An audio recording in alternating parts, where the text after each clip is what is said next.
So what's the feeling with the team? Obviously, disappointment, but is it tempered with the knowledge that an expansion team exceeded all expectations and came this far? Frustration, of course. I think we didn't go past our expectations. We expected to be in the playoffs. We knew we was capable of it.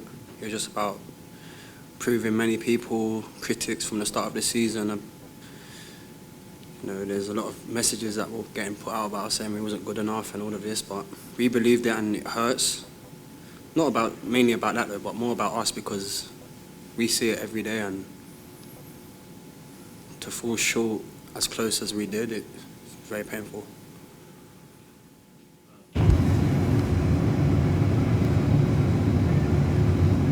What are you taking with you after this season? What can you say about the season as a whole at this point? What does playing with these guys mean to you? What are you going to take away from this season?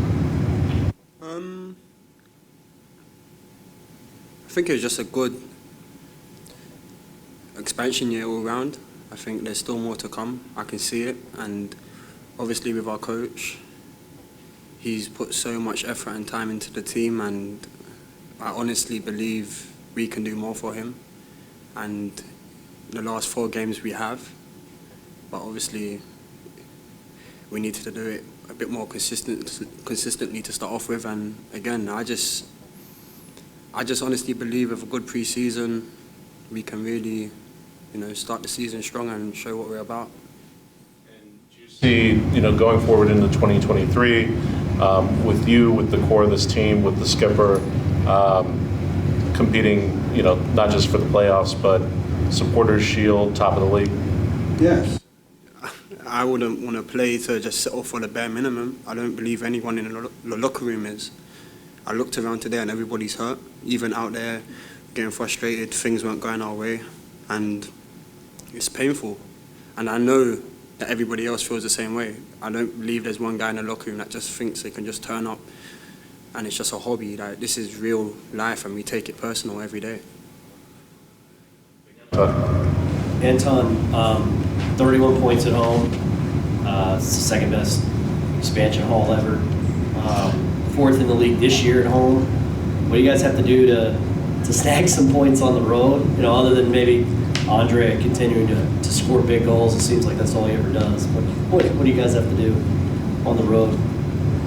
Well, it took us months to win a game away from home, so we can't afford for that to happen next year. You have to hit the ground running. And the way I feel right now in around the locker room, especially with one more game left, the belief isn't to just go there and see out the season, it's to go there and win.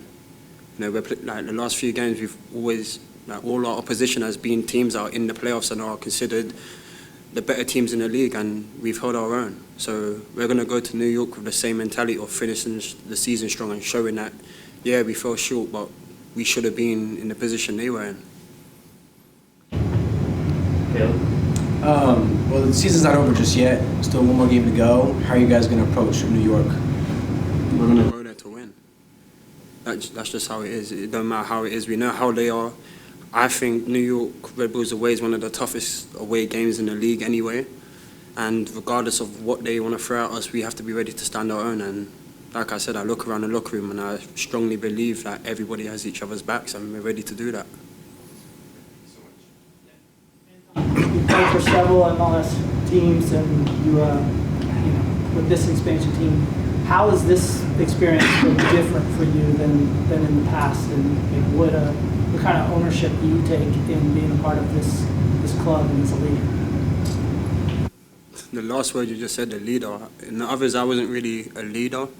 I was one of the younger guys that looked up to the senior figures and just tried to play my part. But here, I think I've had to take on that role, and I'm willing to do so. I feel we've got a great young team and with experience, and this year has been a roller coaster, and things like that can only make teams better. And it's just about passing something on to the young guys and just making sure I have their backs in tough situations. Like today, obviously, there's a few guys who are upset because we haven't qualified, and I just explained to them, like, it's okay to feel hurt, but we still have one more game left. You know, the season's not done. You can't let nothing affect you because we're in a great industry where, you know, in a few months we get to go again. So spend time with your family, get some work in, refresh mentally, and, you know, it's going to be here very soon.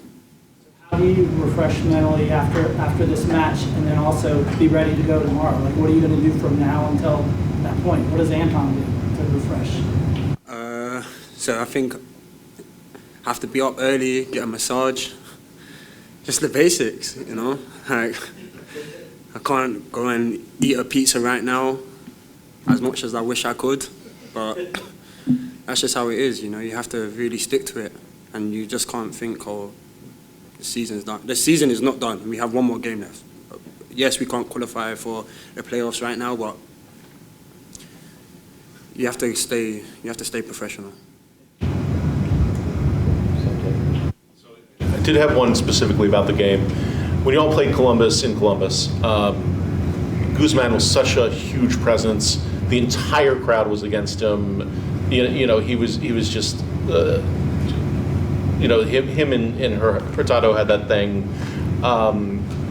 Past couple of games, obviously, you've had, you know, Nathan and Adil really step up for the team. Do you feel like if with either Guzman or Nathan or Adil, with a different back line, this could have gone a different way? No. I think the guys that come in done a fantastic job. We're all programmed the same now. We're all on the same wavelength. Obviously, people have different characteristics, but ultimately we play in a style, and what the coach wants from us, we all can do at a good level. Yes, it was frustrating. The first goal was a golazo. Second goal, just a bit of luck, you know. It's just one of those things, and that's how teams like that would want to score goals, and we have to hold your hand up and accept it. But I wouldn't replace anybody for anybody that wasn't playing, because I wouldn't want them to do that to me. I feel like we've all deserved the opportunity, because that's the same starting 11 that was starting a few months ago when we played them, because everyone deserved it at that moment. So that's just how it is in our team.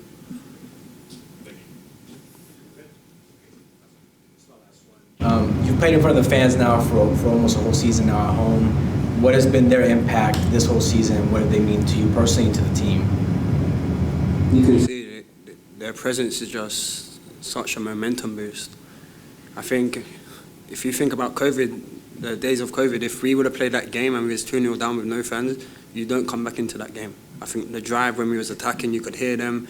Just, it's so much more encouragement, and they've been amazing all year. And yeah, it was great to really, you know, walk around at the end and say thank you to all the fans. You know, they stayed out longer to make sure they could applaud us too. And I think the bond is really improving. And obviously there's more to come, because if we can get some success, that's a great way for us to repay them. Thank you so much. Thank you.